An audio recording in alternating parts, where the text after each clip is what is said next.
Week of varied concerns. The Chelsea team includes the captain, Dennis Wise, who's been down with flu, and Craig Burley, who's been troubled by a hamstring injury, but not the manager, Glenn Hoddle. His problem with tendonitis indeed keeps him off the substitutes list. And in the continued absence of Mark Stein, Hoddle has gone for little and large up front. John Spencer, joined by Tony Cascarino, who started a game on Monday for the first time since December. The only problem for David Pleat was the calf muscle discomfort of Alan Harper. But once he'd been past fit, the manager was able to announce the team which beat West Ham in the quarter-final replay. A team he claims is the least expensive to play in a modern semi-final. A blend of youth and 30-pluses. The referee is Roger Dilks of Mossley. His two linesmen, Mike Warren and Brian Wigington. They used always to give medals to the teams who reach Wembley, but to the losers of a semi-final, there is only a tearful memory. For the superstitious, this is the 113th FA Cup competition, and if Luton win against Chelsea, it will be the 13th upset of a Premier League side by a team who is supposed to be their inferior. Taken well and comfortably. Hughes arrived a little late to challenge, and he was the nearest.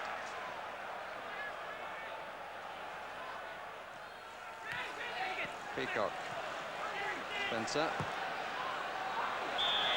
And Wise was caught by Telfer. Peacock!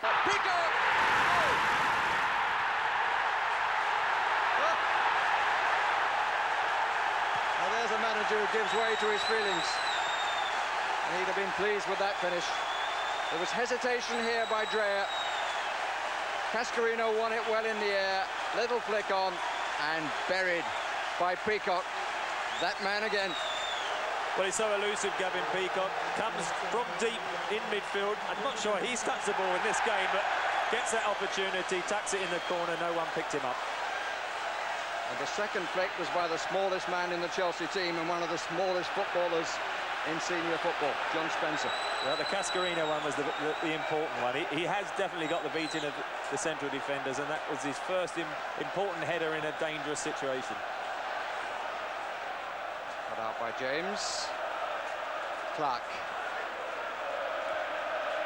So after Luton had made the early play, it is they who are now asked the first real questions of the season. Good header that was. There was Spencer's flick, and what a good finish.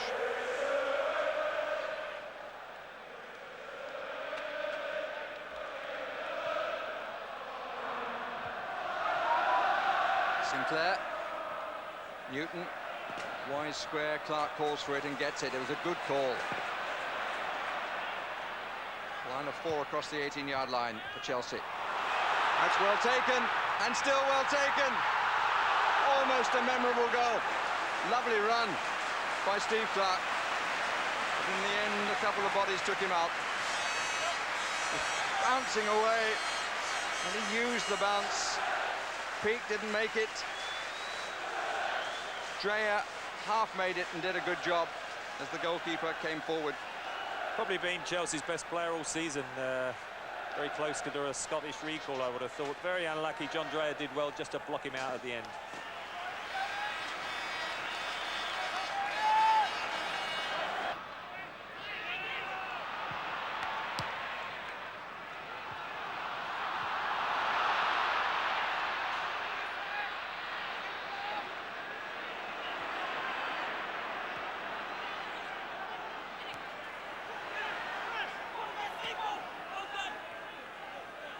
First work is simply to cover the space they wanted to move into. Brees, James, Hughes makes the run. It's a throw. Here's Barnard's first touch is a good one.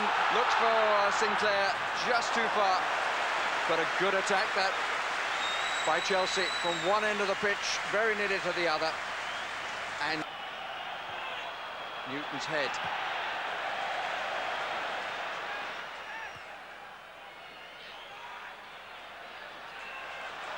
Gavin Peacock.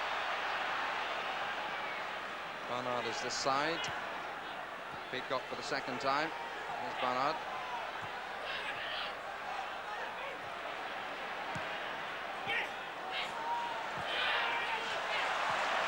Neat stuff again. Peacock, two in the box to find. Wise.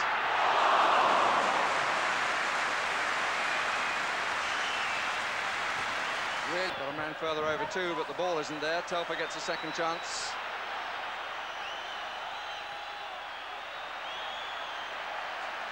Referee looks closely. Telfer tried to get around the body of Sinclair. Proved to be too strong. Graham. James. Suddenly, the crowd wanting the half-time whistle. Wise. Crowd just under 60,000. 59,989. His Oaks had a pretty quiet first 45 minutes, and they want to play better passes than that.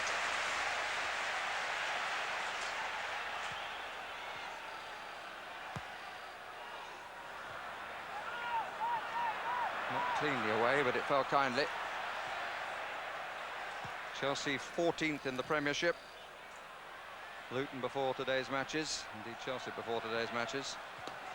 Luton 18th in Division 1. The gap between the two became ever clearer as the first half progressed. Peacock did well. Spencer, Peacock, number 2. And the gap now is clearly shown on the score sheet. Second goal for Gavin Peacock. But they just can't deal with Cascarino. It's his header again. Peacock then gets past his marker, Harper, and when the ball comes back, he's clear, keeps his head coolly, picks his spot. Good finish. 4 defenders back. None of them could do anything about it. And Jürgen Sommer beaten for the second time. Comments from... And Luton want to make their substitution. Priest. It's a better cross in. It didn't quite fall right. Telfer. Hansen up alongside Kerry Dixon. Peacock. Cover by... Could so easily have been slid home by Cascarino. Would have been inadvertent because there's absolutely no doubt that Spencer was intending this as a shot. Nice play there between the two little men, Wise and Spencer. This is a shot. And that was a failure to stab in. Another great move, John Spencer. Really nice move again by Chelsea. Ball was hit pretty hard at Spencer, whose header back was absolutely precise. Cascarino then went to play the ball back to him instead of going on. And when the shot did come, it was from Gavin Peacock, produced the best save of the match. Jürgen Sommer will be pleased to have finally had the chance to show the United States coach what he's capable of. Quite a contest for the 3 goalkeeping positions. Friedel and Tony Meola out in America.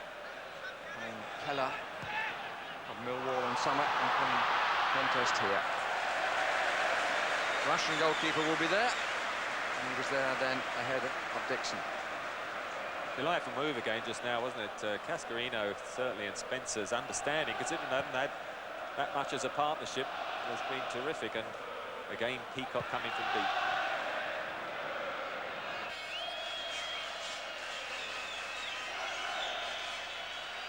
Sinclair take the free kick.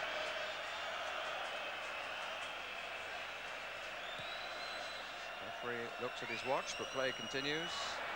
One again by Cascarino. Wise.